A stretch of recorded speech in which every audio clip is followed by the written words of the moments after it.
Yesus. Kita akan bersyukur kepada Tuhan karena kita bisa bertemu kembali, bisa berkumpul kembali. Dan mari Bapak Ibu, kita akan memuji Tuhan, menyembah Tuhan dengan segenap hati kita. Dan mari kita akan bersyukur karena Tuhan sudah memberikan kehidupan yang begitu indah kita rasakan hari lepas hari yang begitu nyata dalam hidup kami. Dan pernyataan Tuhan sungguh luar biasa dalam hidup kita. Bapak Ibu, saya undang untuk bangkit berdiri. Mari kita akan memuji Tuhan dengan segenap hati kita. Dan kita akan mengucap syukur karena Dialah Allah yang begitu besar, Dialah Allah yang begitu baik dalam kehidupan kita. Sungguh ajaib dalam hidup kita. Kami bersyukur Bapa atas kebaikan Tuhan, atas kekurangan Tuhan yang begitu luar biasa dalam hidup kami.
terima kasih atas perlindungan-Mu sampai saat ini Tuhan.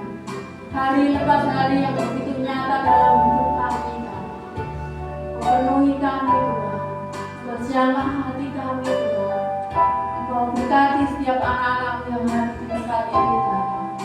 Kami rindu Tuhan untuk memuji, menyembah dan memuliakan nama-Mu Yesus. Kau akan hadir di tengah-tengah kami Yesus. Engkau urapi kami Tuhan. Engkau sucikan kami ya Bapa. Engkau kuduskan kami Bapa. Kalau saat ini begitu banyak persoalan yang kami hadapi Bapa. Mungkin saat ini ada sakit penyakit yang kita alami Tuhan. Kami percaya Engkau Tuhan. Dan kami hanya berserah kepada-Mu Bapa. Dan Bapak Ibu jangan khawatir. Dan Bapak Ibu jangan takut, karena Tuhan selalu menjaga dalam hidup kami.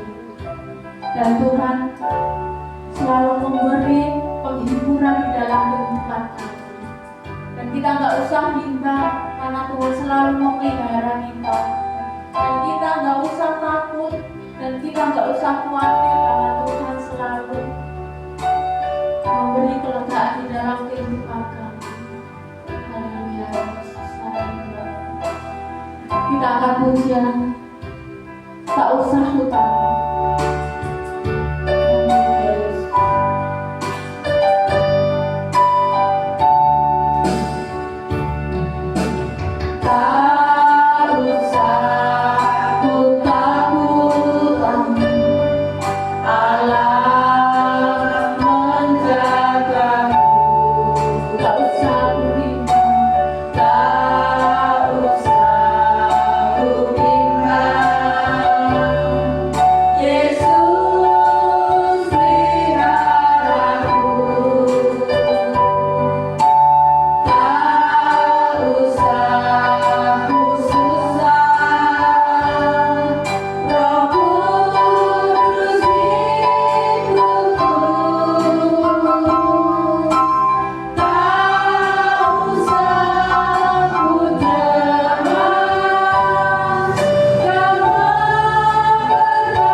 Engkau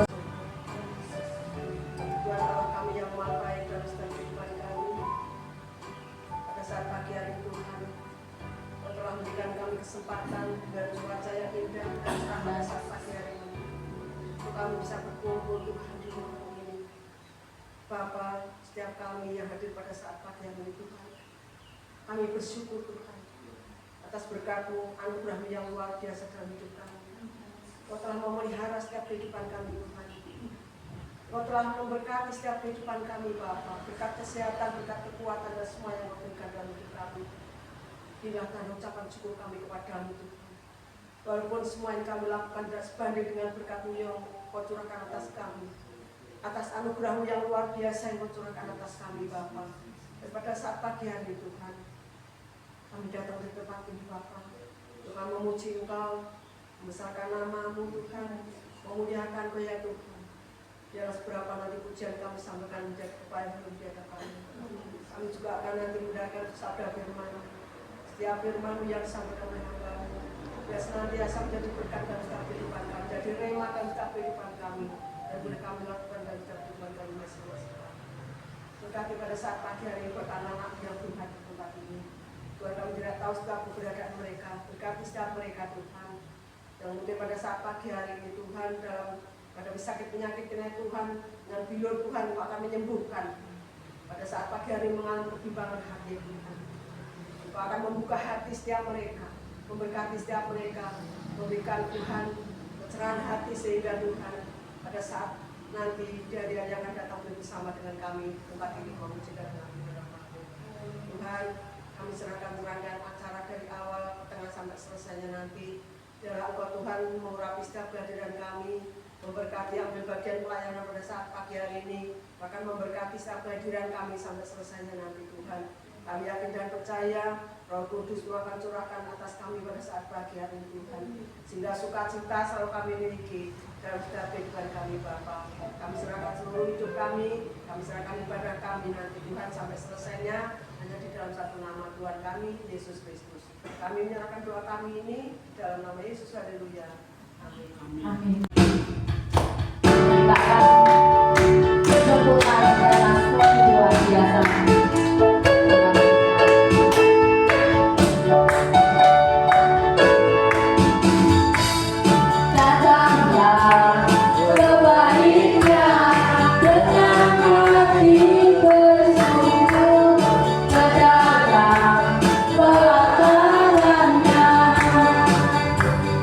Dengan hati bersyukur.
dan sempurna kami rasakan di dalam kehidupan kami. Bapa, kami mengucap syukur kepadamu di mana pada pagi hari ini kami telah bersama-sama memuji, menyembah, serta meninggikan nama-Mu. Kami percaya Tuhan setiap pujian penyembahan yang kami naikkan kepadamu sampai di hadapan-Mu bahkan menjadi dupa yang harum bagi-Mu. Dan Bapa, pada saat ini kami mau mempersembahkan sebagian dari apa yang Tuhan percayakan kepada kami.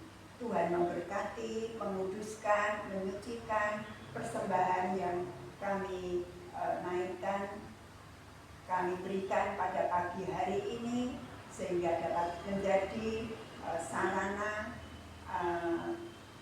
pelebaran kerajaan-Mu di tempat ini. Kau berkati setiap tangan-tangan yang terangkat untuk memberikan persembahan, dan Kau berkati pula bagi setiap mereka yang belum dapat memberikan persembahan pada saat ini. Dan kami percaya Tuhan memberkati mereka berlimpah-limpah. Terima kasih ya Bapa. Dan kami sebentar juga akan menerima santapan rohani, sebagian dari firman Tuhan. Kau urapi hamba-Mu yang akan menyampaikan kebenaran firman-Mu. Kiranya firman-Mu menjadi rema di dalam setiap kehidupan kami, dan setiap apapun yang disampaikan oleh hamba-Mu benar-benar dari isi hati Tuhan sendiri. Terima kasih ya Bapa. Terima kasih Tuhan Yesus. Terima kasih Allah Roh Kudus. Di dalam nama-Mu dan kami Yesus Kristus, kami sudah berdoa dan mengucap syukur. Haleluya. Amin.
Kiranya pujian dan penyembahan kami menjadi persembahan yang berkenan di hadapan Tuhan. Sebentar kami akan mendengarkan firman-Mu Bapa. Urapi hamba-Mu yang akan menyampaikan firman-Mu. Begitu juga anak-anak-Mu Bapa nanti untuk urapi Yesus, supaya kami benar-benar lebih lagi taat mengasihi Engkau Tuhan. Dan apa yang kami lakukan hanya seturut kehendak-Mu saja. Terima kasih Yesus, terima kasih Bapa.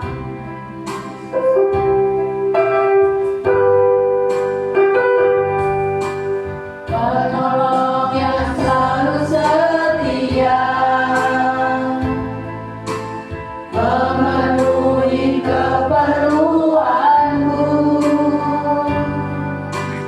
Tak pernah Dia mengecewakan. Yesusku tak pernah gagal. Penolong yang selalu setia. Penolong yang selalu setia, memenuhi keperluanku. Tak pernah Dia mengecewakan. Yesusku tak pernah gagal. Segala perkara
Tuhan, lewat pengorbanan-Mu, lewat kasih-Mu Bapa yang tercurah buat setiap kami semua. Terima kasih Yesus, terima kasih saat pagi hari ini Tuhan kami telah memuji dan memuliakan nama-Mu.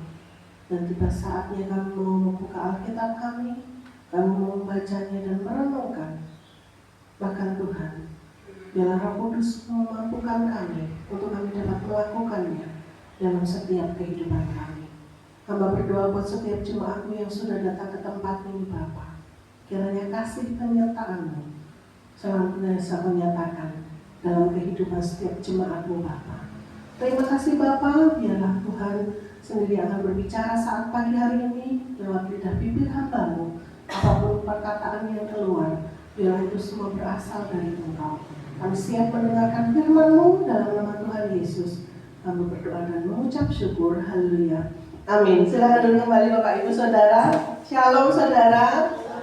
Luar biasa pujian penyembahan tadi, semangat di dalam memuji Tuhan. Kita percaya bahwa di atas setiap pujian kita Allah bertakhta, Allah ada bahkan di tempat ini. Seberapapun kita yang sudah hadir, kita percaya Allah ada di tengah-tengah kita. Bersyukur untuk hidup ini, buat nafas ini, buat kesehatan, buat tubuh yang masih kuat untuk berjalan ke tempat ini. Kita percaya bahwa semuanya itu karena kebaikan Tuhan, karena kemurahan Tuhan, sehingga tidak ada alasan untuk kita tidak bersyukur. Seperti pujian tadi, bersyukurlah kepada Tuhan. Sebab apa? Sebab Ia baik. Kebaikan tidak diukur dari seberapa kita punya uang, seberapa banyak rumah kita, seberapa banyak mobil kita, tetapi kita masih hidup saat ini, masih bisa bernafas, masih sehat, masih kuat. Itu adalah anugerah terindah yang Tuhan nyatakan dalam hidup kita. Karena kalau kita melihat banyak sekali, terutama kalau di rumah sakit itu banyak orang-orang sakit yang untuk bernafas saja dia susah. Untuk bisa menghirup oksigen saja dia harus membayar. Tetapi kita diberikan kenikmatan, kelimpahan, dan kebaikan Tuhan dalam kehidupan kita. Itu yang selalu kita patut syukuri, kita rasakan saat ini, bahwa itu semua adalah kemurahan dan kebaikan Tuhan. Oleh karena itu selalu setiap ibadah selalu kita belajar, bahkan dari hamba-hamba Tuhan selalu mendorong untuk setiap kita itu membangun hidup kita, mendorong hidup kita, bahkan memaksa hidup kita. Untuk hidup kita itu selalu menjadi hidup yang berkenan di hadapan Tuhan. Seperti firman Tuhan yang disampaikan kemarin, bahwa untuk menjadi berkenan kepada Tuhan itu enggak gampang Bapak Ibu, enggak mudah. Terkadang kita lebih mencari perkenanan manusia, perkenanan orang, perkenanan pemimpin kita di dunia ini dibanding dengan perkenanan Tuhan. Tetapi kalau kita melihat ayat-ayat di Alkitab, bahkan tokoh-tokoh di Alkitab, setiap mereka yang hidupnya berkenan di hadapan Tuhan, Tuhan gak akan pernah melupakan dia. Seperti Nuh, ketika Tuhan menyuruh untuk membangun sebuah bahtera dengan spesifikasi yang Tuhan sendiri berikan, baik itu jenis kayu, ukuran, tata letak, Tuhan yang menetapkan, tetapi ia mau taat.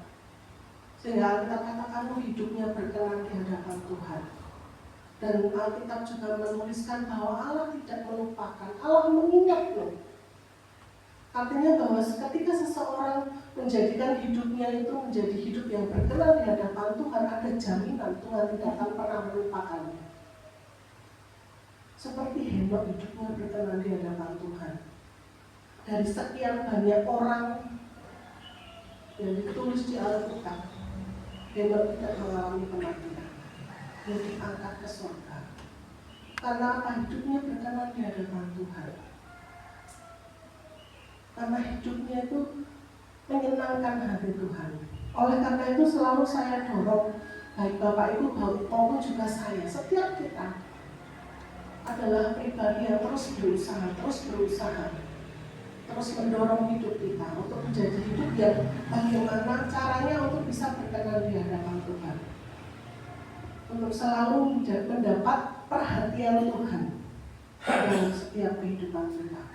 Dan saya bersyukur Bapak Ibu saat ini bisa datang untuk beribadah bersama-sama, kita memuji Tuhan dan mendengarkan firman Tuhan. Karena saya percaya perkara ibadah ini bukan perkara seperti kalau saya punya waktu saya mau datang ibadah, tetapi kalau nggak ada waktu saya nggak datang ibadah. Bukan seperti itu Bapak Ibu. Tetapi bagaimana kita mengupayakan diri kita. Memang untuk hal-hal yang bersifat rohani itu selalu akan bertentangan dengan keinginan daging. Tetapi kalau kita mau memaksa rohani kita, roh kita untuk lebih menang daripada keinginan daging, maka kita akan menjadikan hidup kita itu semakin hidup yang benar di hadapan Tuhan. Nah saat pagi hari ini Bapak Ibu, mari kita terus membawa hidup kita untuk selalu datang, rindu ke gereja. Itu menjadikan kerinduan bagi setiap kita. Kapan ya ibadah lagi? Kapan ya ada persekutuan lagi? Menjadikan semuanya itu sebuah kerinduan yang selalu kita rindukan untuk kita bisa hadir di tengah-tengah. Saya Bu Suparti ini luar biasa.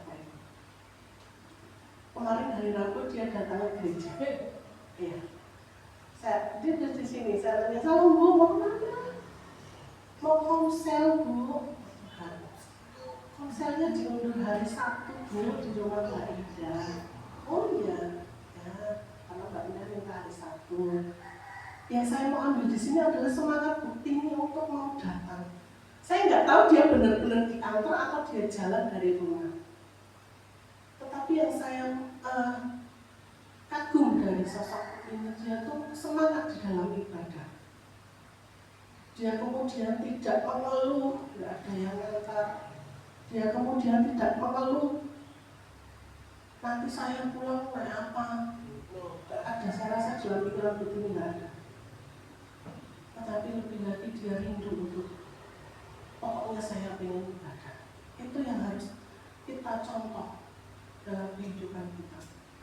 Ini dalam usia yang sudah tua tetap semangat untuk datang kepada Tuhan. Terlebih hidup kita, mari kita lebih lagi semangat kepada Tuhan. Di dalam mengiring Tuhan, di dalam mengikut Tuhan, kita harus lebih semangat lagi. Saat pagi hari ini Bapak Ibu, kita akan membuka ayat firman Tuhan. Kita buka di dalam 1 Samuel pasalnya yang pertama. Kita buka di dalam 1 Samuel pasalnya yang pertama. Nanti akan ada beberapa ayat yang akan kita baca. Kita baca dulu di 1 Samuel pasal 1 ayat 1 sampai 2. 1 Samuel pasal pertama ayat 1 sampai 2. Yang sudah menemukan boleh dibacakan. Saya persilakan.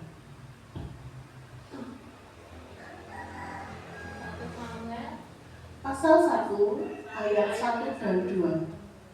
Ada seorang laki-laki dari Ramataim, Sulbi, dari pegunungan Efraim, namanya Elkanah bin Yeroham bin Elimur bin Tohu bin Sur, seorang Efraim. Orang ini mempunyai 2 istri, yang seorang bernama Hana dan yang lain bernama Penina. Penina mempunyai anak, tetapi Hana tidak. Dilanjut di ayat yang ke-12 dan 13. Ketika perempuan itu terus-menerus berdoa di hadapan Tuhan, maka Eli mengamati mulut perempuan itu. Dan karena Hana berkata-kata dalam hatinya dan hanya bibirnya saja bergerak-gerak, tetapi suaranya tidak terdengar, maka Eli menyangka perempuan itu mati. Dilanjut ayat yang ke-19 dan 20.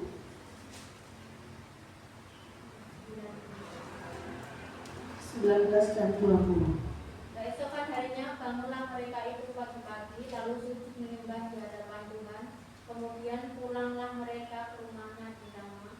Ketika Elkanah bersekutu dengan Hana, istrinya, Tuhan ingat kepadanya.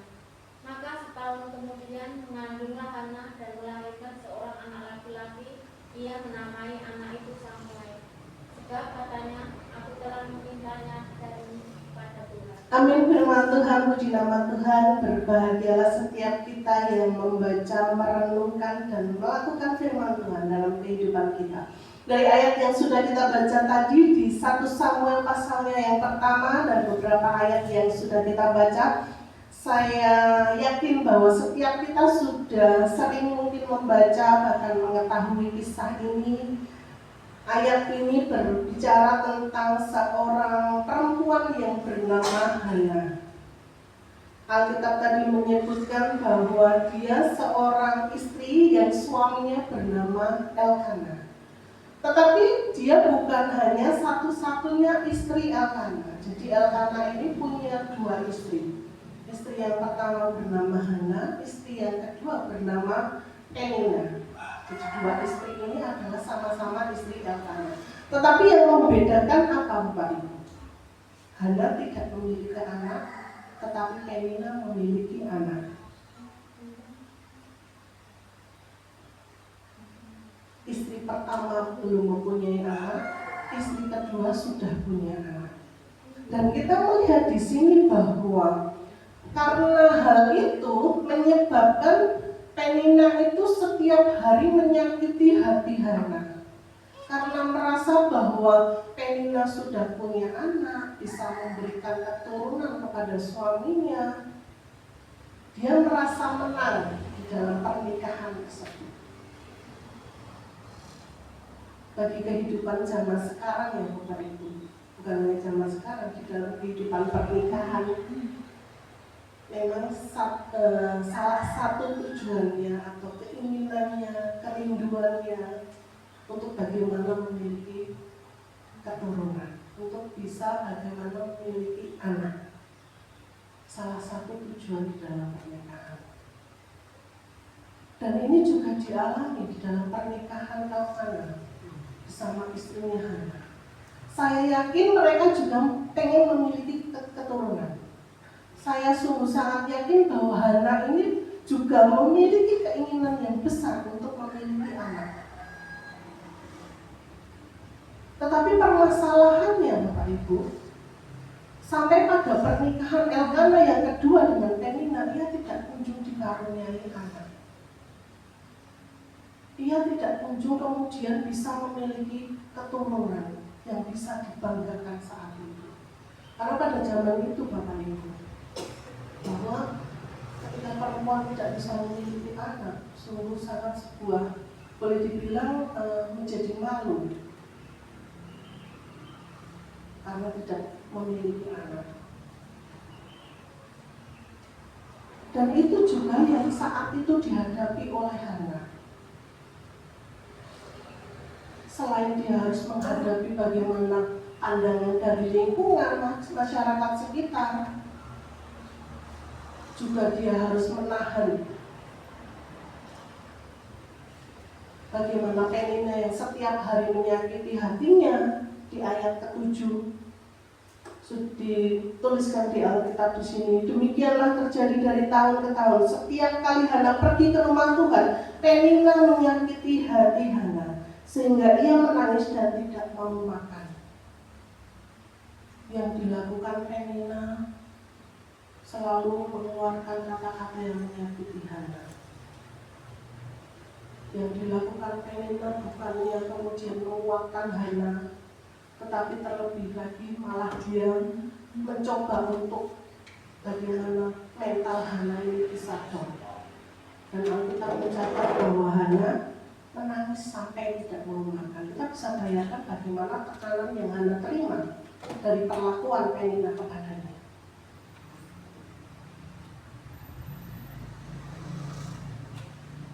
Menjadi bukan satu-satunya istri dari suaminya, itu juga sebuah beban mental Bapak Ibu. Bayangkan kalau suami kita punya istri lebih dari satu. Saya rasa yang di sini nggak ada yang mau, ada yang mau Bapak Ibu, nggak mau. Itu pun sudah menjadi beban mental bagi Hana. Terlebih lagi dia harus menghadapi perlakuan madunya itu kepadanya, yang selalu menyakiti, karena Penina merasa dalam tanda kutip menang karena dia sudah bisa memberikan keturunan kepada suaminya Elkanah, sementara Hana tidak. Yang dilakukan Hana adalah tersakiti terus, hanya bisa menangis, menahan kesedihan bagaimana dia terpuruk terhadap perlakuan Penina.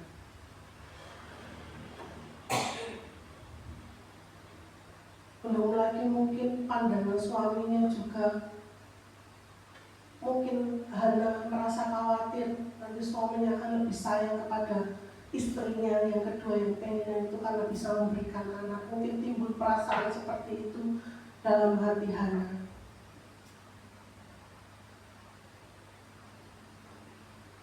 Mengalami beban yang sungguh besar yang harus ditanggung Hana saat itu.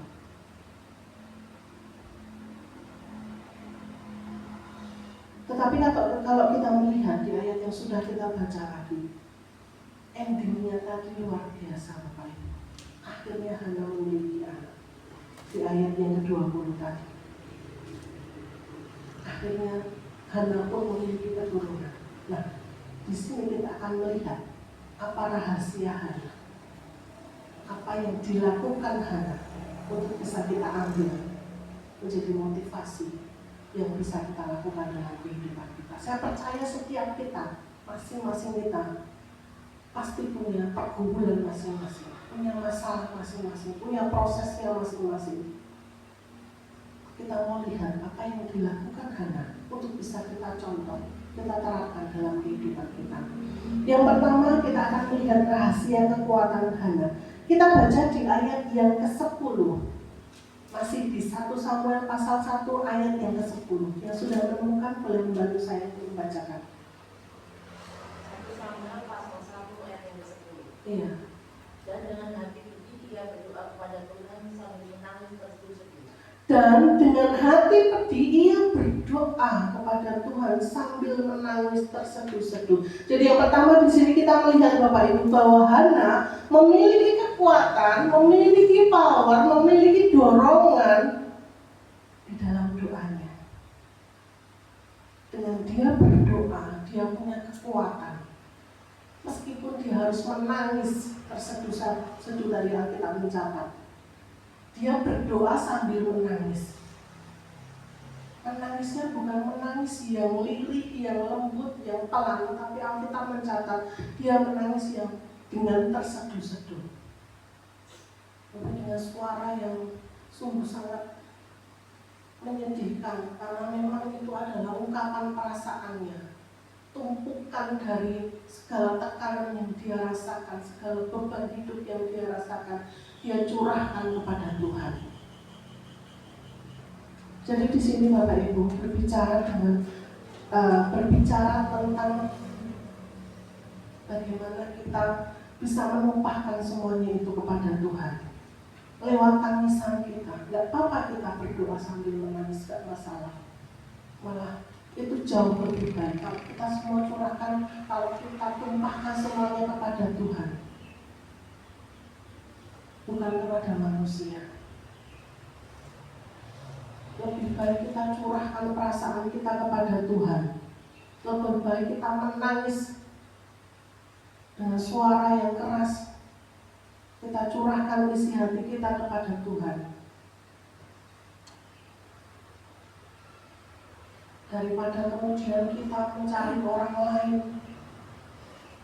untuk kita bisa mencurahkan. Tetapi akan lebih baik lagi kita curahkan perasaan kita kepada Tuhan lewat doa.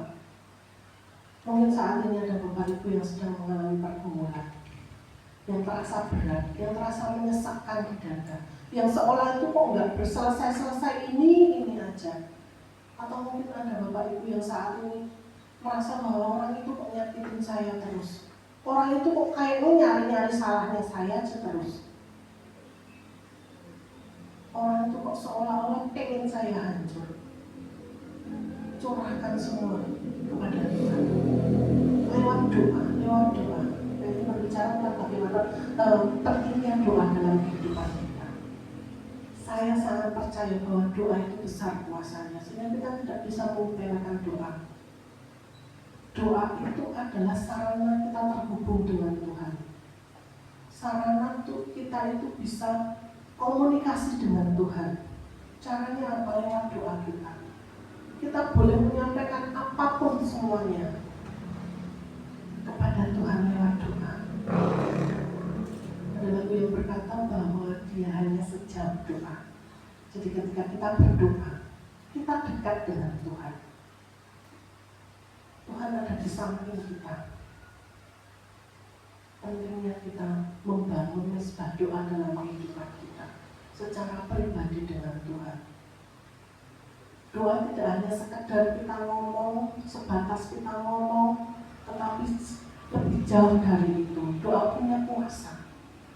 Kita yang menyampaikan apa yang menjadi isi hati kita. Kuasa datangnya dari Tuhan untuk bisa mengubah segala sesuatu di dalam kehidupan kita.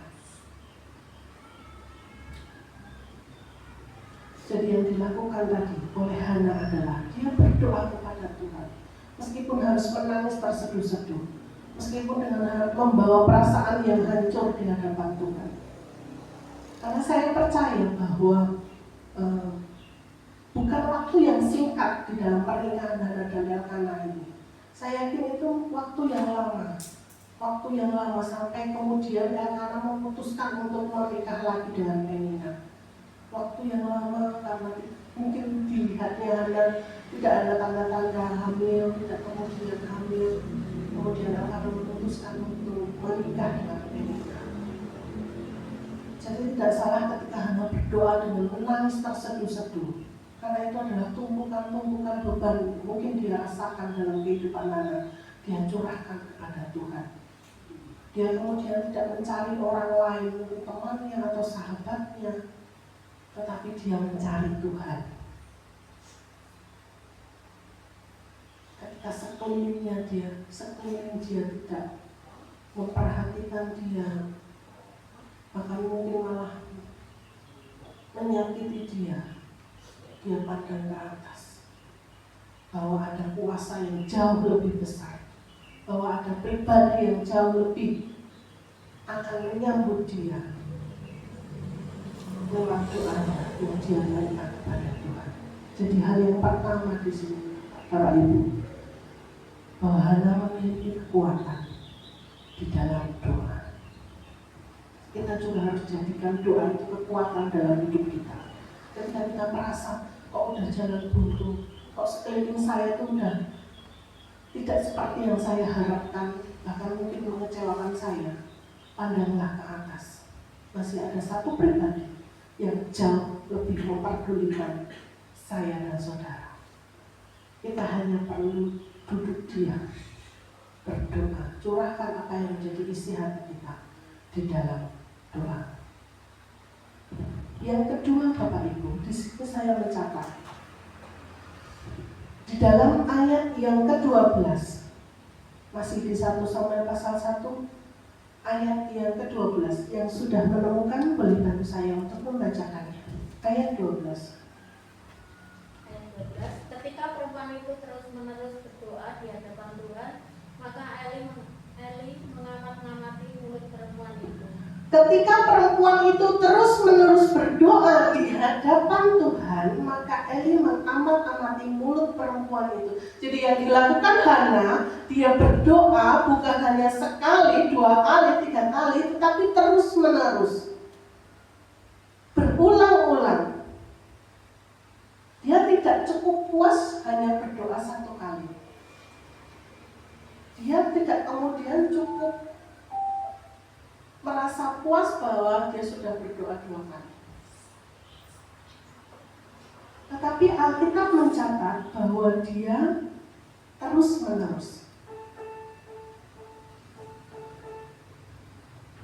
Terus-menerus.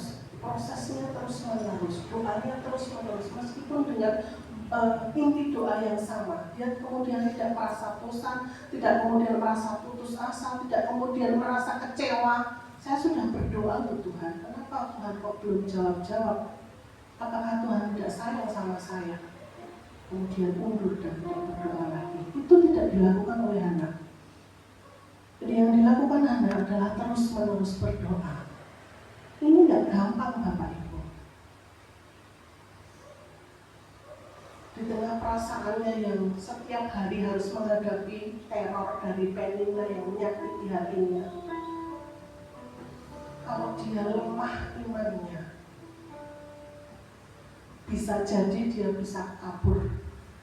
Kalau dia mudah menyerah dengan kondisi dan situasi itu, mungkin dia akan minta cerai dari suaminya.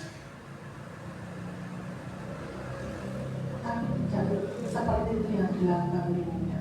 Dia terus-menerus berdoa, dia terus-menerus datang kepada Tuhan, dia terus-menerus mengetuk pintu belas kasihan Tuhan. Tidak ada kata bosan, tidak ada kata menyerah di dalam kamus kehidupan anak. Dan seharusnya itu juga yang harus kita miliki. Ketika mungkin jawaban doa kita belum dijawab oleh Tuhan, ketika mungkin pergumulan kita itu saja dan belum ada jalan keluar yang Tuhan sediakan, teruslah berdoa, teruslah datang kepada Tuhan. Dia kemudian tidak dilihat Eli, kemudian dia tidak malu atau bagaimana, dia tetap fokus kepada Tuhan. Abaikan lingkungannya, tetapi datanglah kepada Tuhan. Terus menerus berdoa. Itu hal yang harus menjadi kebiasaan kita di dalam kehidupan kita sebagai orang percaya, bahwa doa itu adalah gaya hidup saya sebagai orang percaya. Jadi tidak ada alasan untuk kemudian kita berkata saya nggak bisa berdoa. Berdoa itu mencurahkan apa yang kita rasakan. Anggap saja kita sedang ngobrol dengan orang tua kita. Curahkan isi hati kita. Dia lebih dari siapapun, lebih dari orang tua di dunia ini, lebih dari suami kita, lebih dari istri kita, lebih dari saudara-saudara kita. Dia lebih tahu hati kita. Dia lebih tahu kita sendiri daripada kita.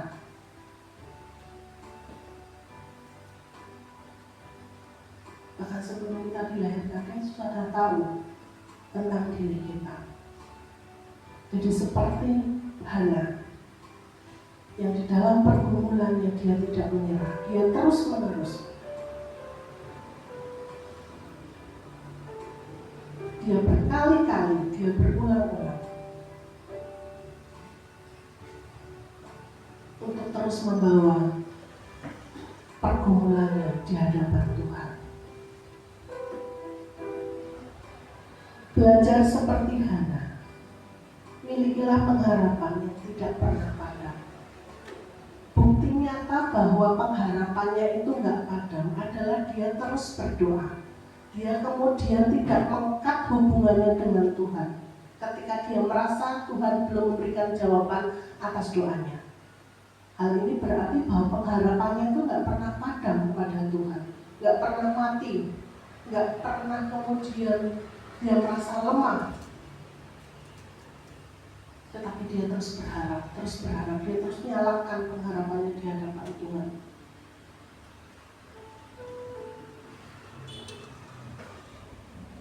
Jadi mungkin Bapak Ibu yang sudah lama punya pengharapan, punya pergumulan, punya proses hidup yang mungkin belum ada jawaban, yang mungkin belum ada jalan keluar, teruslah nyalakan pengharapan itu, jangan padamkan pengharapan itu di hadapan Tuhan. Tuhan yang sama, Tuhannya Hana adalah Tuhan yang sama yang kita miliki. Kuasa Tuhan yang sama yang Hana sembah juga Tuhan bisa nyatakan dalam kehidupan kita, asalkan kita memiliki pengharapan yang tidak pernah padam di hadapan Tuhan. Terus menyalakan pengharapan itu. Kemudian hal yang ketiga Bapak Ibu yang saya catat dari peristiwa Hana, mari kita lihat lagi di ayat yang ke-18 dan ke-19 yang sudah teman-teman boleh membacanya. Masih di 1 Samuel pasal 1 ayat 18 dan 19. ayat ke-18 dan 19. Iya. Sesudah itu berkatalah perempuan itu, biarlah hambamu itu mendapat belas kasihan daripadamu. Lalu keluarlah perempuan itu, ia mau makan dan bukannya tidak pulang lagi. Keesokan harinya bangunlah mereka itu pagi-pagi, lalu sujud menyembah di hadapan Tuhan. Kemudian malah mereka ke rumahnya di Rama. Ketika Elkana bersetubuh dengan Hana, istrinya, Tuhan ingat kepadanya. Amin. Jadi kita di sini melihat bagian yang lain di mana Hana itu sudah dalam tanda kutip move on dari masalahnya Bapak Ibu. Ketika dia sudah berdoa, kemudian dia sudah berkomunikasi dengan Imam Eli saat itu, Hana kemudian dicatat di Alkitab dia sudah mau makan. Yang sebelumnya dia nggak mau makan. Yang sebelumnya yang ada di pikirannya itu mungkin beban yang terlalu berat, sehingga menyebabkan dia tiap hari kerjaannya nangis terus, dia tidak mau makan. Betapa besar tekanan yang diterima oleh Hana. Tetapi saat ini di ayat yang ke-18 kita membaca Hana sudah mulai makan. Dan tidak hanya itu Bapak Ibu, mukanya juga sudah tidak muram lagi. Mukanya berubah. Muka yang dulu muram, muka yang dulu tidak bersemangat, tidak bersinar, Alkitab mencatat mukanya sudah tidak muram lagi. Ada kehidupan terpancar dari muka Hana. Ini artinya apa Bapak Ibu? Artinya bahwa Hana tidak mau tenggelam di dalam keterpurukan permasalahannya. Hana mau bangkit. Hana mau berdiri. Hana tidak mau tenggelam terus-menerus dengan masalah yang dihadapi. Hana sudah punya anak saat itu baru belum. Tuhan belum memberikan anak. Tetapi yang berubah dari Hana sendiri, dimulai dari Hana. Meskipun Tuhan belum menjawab doaku, meskipun anak belum ada di dalam kandunganku, tetapi mulai ada perubahan di dalam diri Hana. Dia sudah mulai makan, mukanya sudah tidak muram lagi, ada perubahan yang dimulai. Ada move on dalam kehidupannya, ada kebangkitan dari hidupnya. Dan ini juga yang harus kita teladani dari apa yang dilakukan oleh Hana. Terkadang kita merasa terpuruk di dalam permasalahan kita, sehingga untuk tersenyum saja kadang sulit. Karena yang ada di dalam pikiran kita, yang berputar-putar di kepala kita adalah masalah kita. Setelah sekian lama mungkin kita merasakan kok nggak ada titik terang, kok nggak ada jalan keluarnya. Kehidupan kita tenggelam dalam masalah itu. Tetapi kita mau belajar dari Hana. Dia mau bangkit. Dia mau berdiri dalam kehendak itu. Dia mau meletakkan semua masalahnya itu. Dia mau tinggalkan masalahnya itu. Karena dia tahu Tuhan jauh lebih tahu yang baik dalam kehidupan anak. Jadi Bapak Ibu, mari kita belajar dari Hana. Jangan sampai masalah lebih berkuasa atas hidup kita. Tetapi belajar seperti Hana ketika dia menyerahkan kepada Tuhan. Menyerahkan itu artinya kita sudah memberikan, kita sudah tidak punya lagi karena kita sudah serahkan kepada Tuhan. Biarlah Tuhan yang bertanggung jawab, biarlah Tuhan yang bertindak atas permasalahan kita, sehingga kita bisa bangkit, sehingga kita tidak lagi terpuruk di dalam masalah yang sama, sehingga seperti Hana, mukanya tidak muram lagi, sehingga bisa terpancar kehidupan di muka kita. Dan apa yang terjadi Bapak Ibu yang luar biasanya lagi, di ayat 20 saya bacakan, maka setahun kemudian mengandunglah Hana dan melahirkan seorang anak laki-laki. Ia menamai anak itu Samuel, sebab katanya, aku telah memintanya daripada Tuhan. Setahun kemudian Anda diberkati Tuhan. Anda mendapat kasih karunia Tuhan dengan dia mengandung seorang anak. Doanya nggak langsung dijawab Bapak Ibu. Doanya kemudian tidak instan Tuhan jawab. Harus ada proses dulu. Alkitab katakan dia harus menangis di hadapan Tuhan. Dia harus terus menerus, Tuhan sekali 2 kali. Bahkan sampai Imam Eli menganggapnya dia mabuk. Nah, yang dilakukan itu saja untuk umat kami. Tetapi Hana tidak menyerah. Hana tetap berpegang pada Tuhan. Sampai kemudian kuasa Tuhan dinyatakan dalam kehidupan Hana. Dia mengalah. Ketika dia tidak menyerah kepada masalahnya, ketika dia tetap terpaut dengan Tuhan, apa yang Alkitab katakan? Tuhan ingat kepadanya. Tuhan tidak melupakan Hana. Banyak di sini ayat-ayat Alkitab menyebutkan Tuhan ingat, Tuhan ingat. Ingat kepada siapa? Tentu saja ingat kepada pribadi yang hidupnya itu mau taat kepada Tuhan, tidak bosan kepada Tuhan, tidak jenuh kepada Tuhan, terus menerus mau membangun hubungannya dengan Tuhan. Di ayat yang ke-19 tadi, Tuhan ingat kepadanya. Tuhan tidak lupa segala tangisan Hana. Tuhan tidak kemudian melupakan segala kepedihan Hana. Tuhan kemudian tidak melupakan doa-doa Hana yang mungkin harus dia lakukan terus menerus.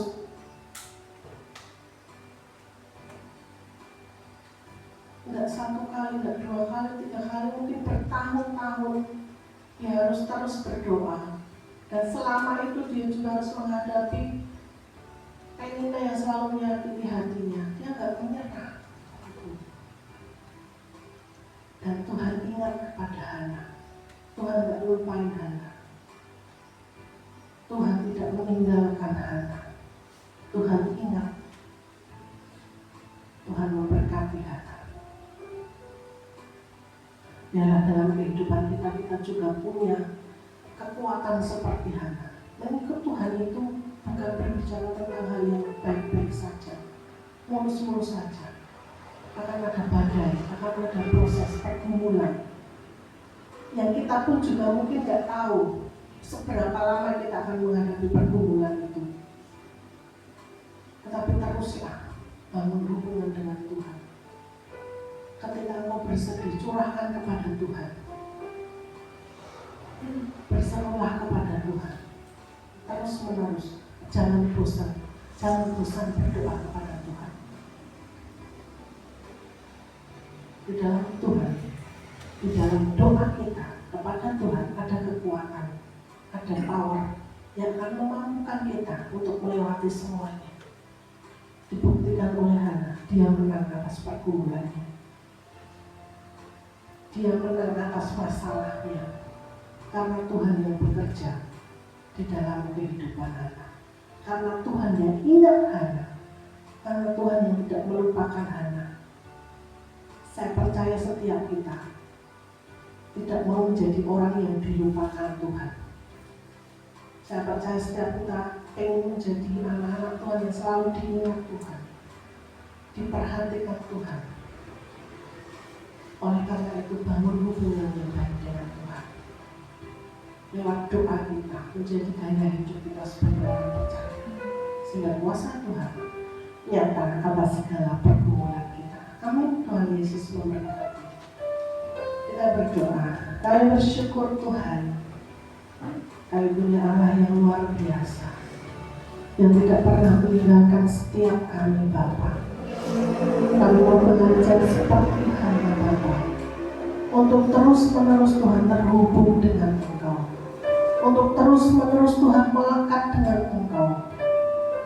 Karena kami percaya di dalam Engkau ada kekuatan untuk kami mampu melakukan segala sesuatu dalam pergumulan kami, dalam permasalahan kami, sehingga kita kami Tuhan akan tampil sebagai pemenang.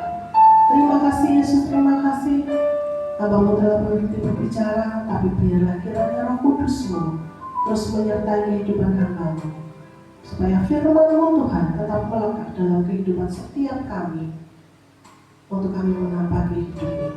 Terima kasih Tuhan, dalam nama Tuhan Yesus, hamba sudah berdoa. Haleluya, amin. Ibadah kita telah selesai. Pengumuman untuk kegiatan kita di dalam minggu ini, ibadah komsel setiap hari Rabu jam 4:30 sore, dan juga ibadah raya setiap jam 8 kita mulai di tempat ini.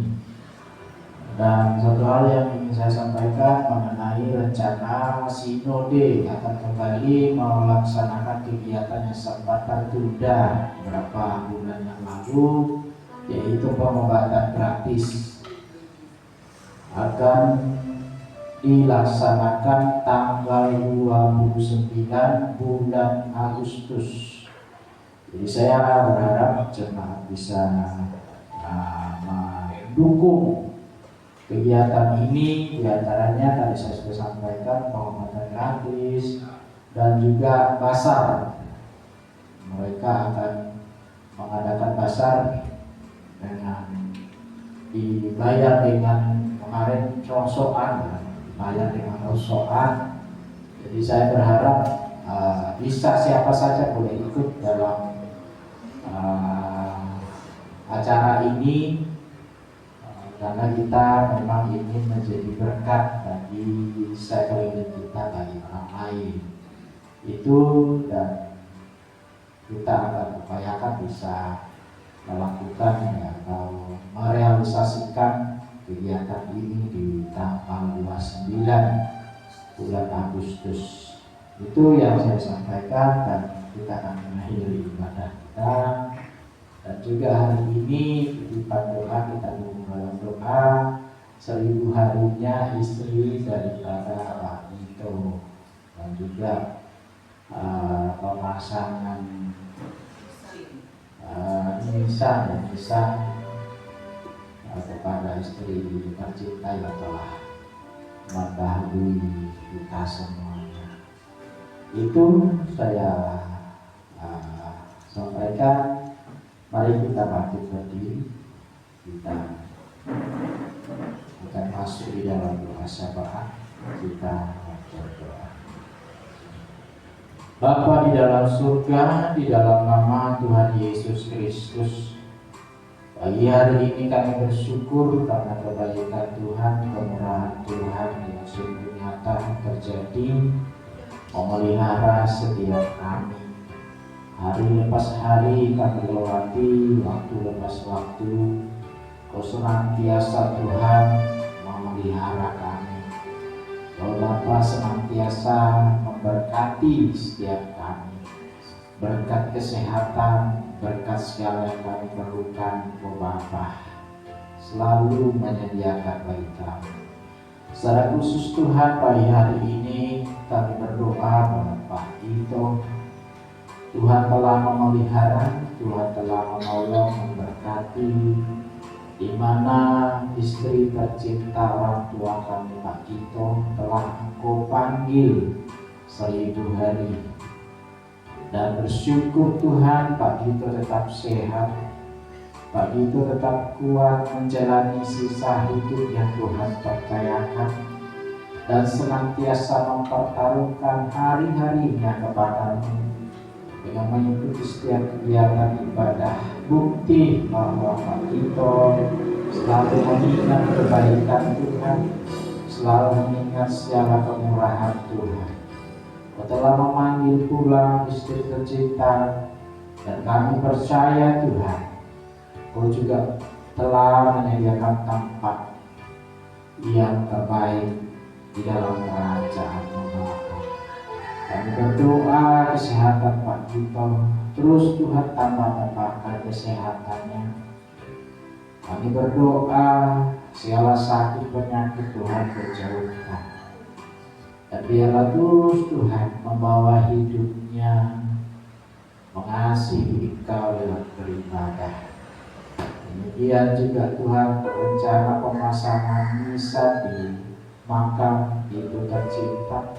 Tuhan juga memberkati sehingga dalam pekerjaan ini dilancarkan, dapat selesai, segala biaya yang diperlukan Tuhan juga mencukupi.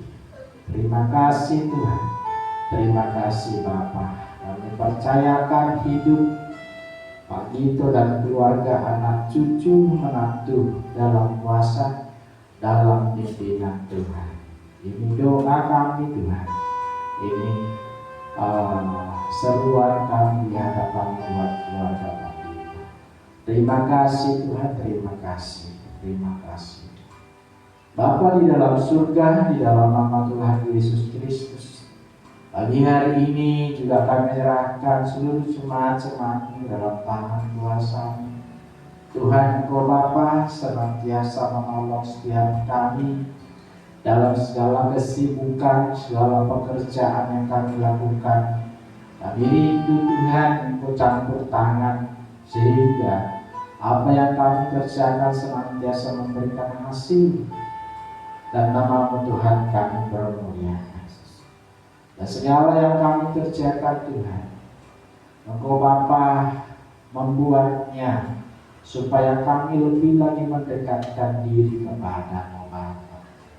Bukan sebaliknya yang terjadi, tetapi biarlah kami Tuhan, apapun yang kami kerjakan, apapun yang Tuhan percayakan kepada kami untuk kami lakukan, semuanya Tuhan sebagai cara Tuhan kami lebih dekat dengan Engkau Bapa.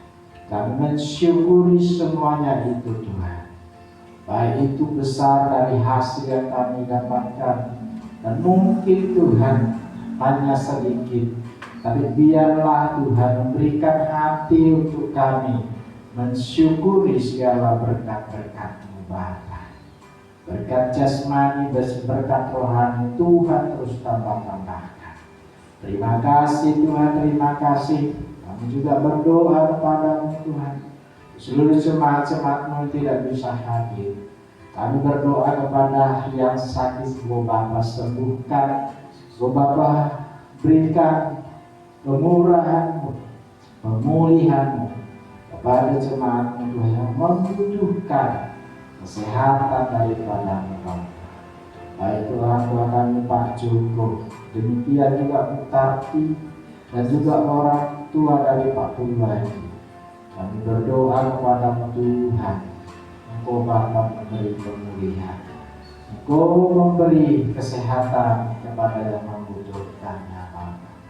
Sebagaimana firman-Mu Tuhan yang kembali mengingatkan kami Tuhan, terus Tuhan datang kepadamu, untuk terus Tuhan berharap kepadamu, untuk terus Tuhan menaikkan doa kami kepadamu sampai mujizat itu terjadi.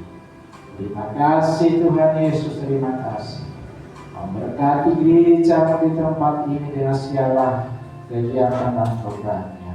Di dalam nama Tuhan Yesus Kristus, secara khusus Tuhan acara kegiatan sinode, Tuhan memberkati di tanggal 29 bulan Agustus. Kami serahkan dalam tangan kuasa-Mu, Tuhan campur tangan, sehingga acara ini pun dapat terrealisasi, dapat terlaksana, dan menjadi berkat bagi banyak orang. Terima kasih Tuhan Yesus, terima kasih Bapa. Dan sebentar Tuhan kami akan mundur dan pulang ke rumah kami masing-masing. Tuhan antarkan langkah kami, segera motor yang kami tumpangi, jauhkan kecelakaan, dan tibakan di rumah masing-masing dalam keadaan selamat. Dan kami kembali Tuhan melakukan aktivitas pekerjaan kami dalam berkat, dalam tuntunan, dalam penyertaan Tuhan. Terima kasih Tuhan Yesus, terima kasih. Mari saudaraku, kita arahkan tangan kita kepada Tuhan. Pulanglah saudaraku dengan damai sejahtera, dan biarlah berkat pertolongan dari Allah Bapa, cinta kasih Tuhan Yesus Kristus, dan persekutuan dalam Roh Kudus akan memelihara hati dan pikiranmu dari hari ini Sampai Maranatha, Tuhan Yesus datang kembali. Bapa, terima kasih. Bapa, terima kasih. Bapa, terima kasih. Bapa di dalam surga,